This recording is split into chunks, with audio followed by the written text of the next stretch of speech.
CM Revanth Reddy event మేనేజర్లా వ్యవహరిస్తున్నారని విమర్శించారు MP Etela Rajender. ప్రజా సమస్యలను పక్కన పెట్టి మెస్సీతో ఫుట్బాల్ ఆడుతున్నారని మండిపడ్డారు.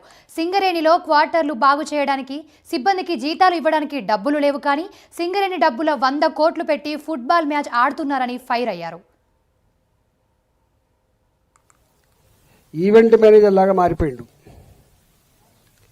ఇవాళ ఫుట్బాల్ ఏదో మెస్సీ ఫుట్బాల్. సింగరేణిలో క్వార్టర్లు బాగు చేయడానికి పైసలు లేవు.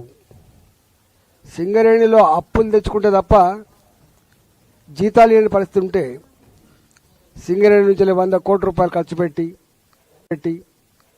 70 కోట్ల రూపాయలు ఆయనకి ఇచ్చి ఒక క్రికెట్ స్టేడియంని దాన్ని మార్చి కోట్ల రూపాయలు ఖర్చు పెట్టి ఎంసీహెచ్ఆర్డీలో తన ఫుట్బాల్ ట్రైనింగ్ కోసం ఒక గ్రౌండ్ తయారు చేసుకొని దానికి కోట్ల రూపాయలు ఖర్చు పెట్టి ఇలా 100 కోట్ల రూపాయలు సింగరేణి డబ్బులు ఖర్చు పెట్టి సింగరేణి కార్మికులకి క్వార్టర్లు బాగు చేయడానికి పైసలు లేవు, కానీ రేవంత్ రెడ్డి గారికి మాత్రం తన ఈవెంట్ మేనేజ్మెంట్ కోసం మాత్రం 100 కోట్లు ఖర్చు పెట్టడం అనేది ఇలా ఉత్తర తెలంగాణ ప్రజానికంతా కూడా ఏవగించుకుంటున్నారు.